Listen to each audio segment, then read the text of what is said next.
Conflict on the border between Cambodia and Thailand has now entered a fourth day, with the death toll rising on both sides.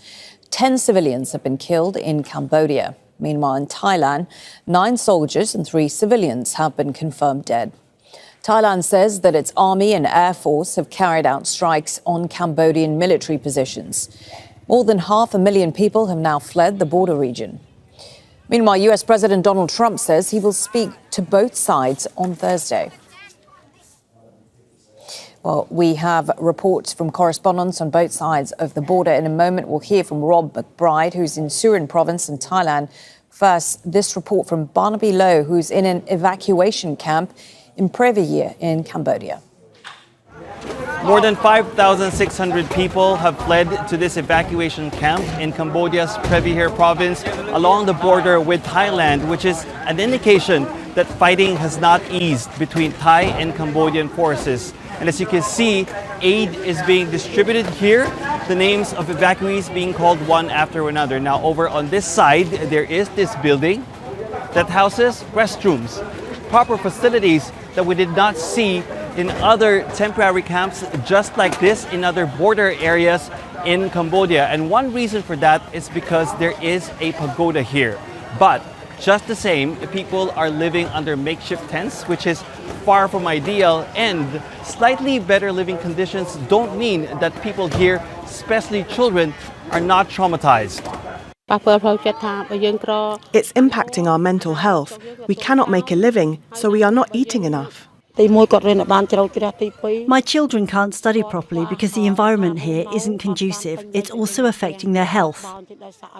Now, evacuees here say they want to be able to go back home as soon as possible, especially because this isn't the first time they've been displaced by armed conflict this year. And so they're hoping and praying that international mediation efforts will bring an end to the fighting. US President Donald Trump says he is scheduled to make phone calls to the leaders of Cambodia and Thailand on Thursday. Trump, of course, was instrumental in the ceasefire agreement in July, but back then he used tariffs as leverage. Now, Thailand is saying that it won't allow the use of tariffs as a negotiating tool, but both governments are saying they're now open to dialogue, even as they vowed to keep fighting, or in their words, to keep defending their sovereignty.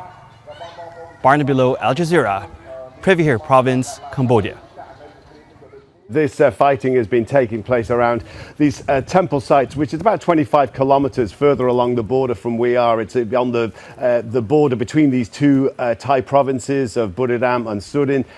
That's where that's been taking place. But to be honest, all the way along this province and a lot of the provinces that are bordering with Cambodia, there has been various fighting of various degrees. Here in Buriram, there's been pretty intense fighting. The border with Cambodia is just a few kilometers behind me. And we've been on a facility with the military here, taking us to see some of the damage that's being caused in this particular area. And what they've been listening up all the way around this area, you can hear the constant thud of artillery as they have exchanges between the two sides. There's the louder bangs of outgoing artillery, but what the military that we're with have been listening for is the lower, more distant, a constant rumble of the thuds of artillery, which seem to indicate rockets being fired from the Cambodian side. That's what people here are largely concerned about. In fact, while we were out with them, we got caught in something of an artillery duel between the two sides. There was a lot of running around, including ourselves.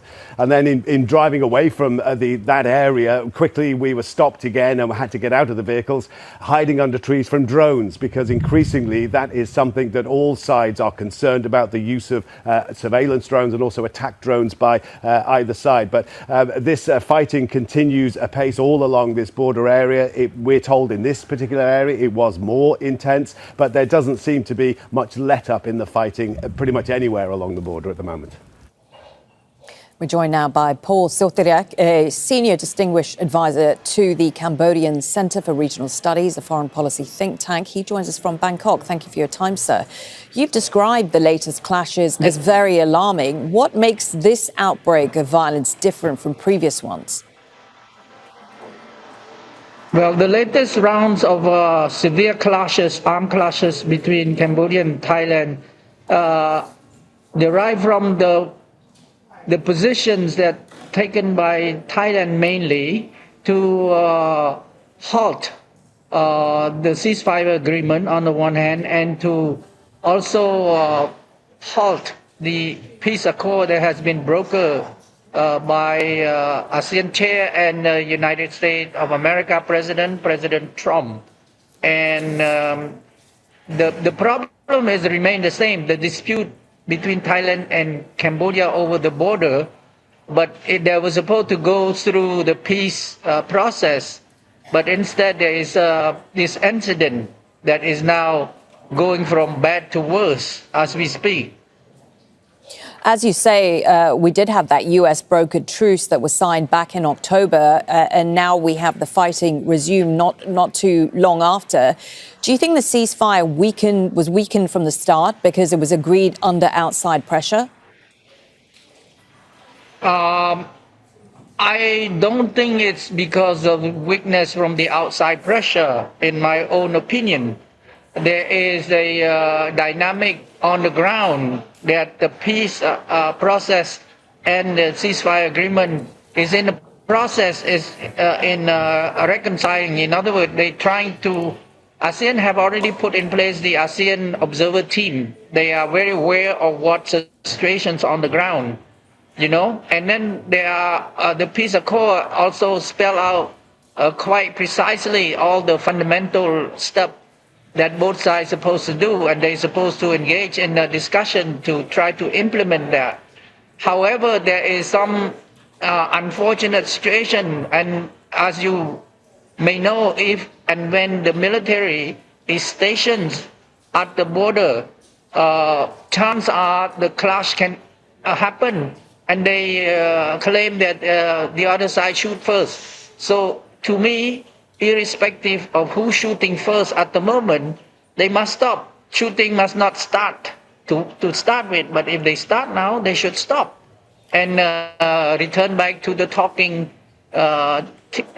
table to negotiate what their differences is all about, and using existing mechanism. ASEAN have already sent ASEAN observer team to be at their disposal.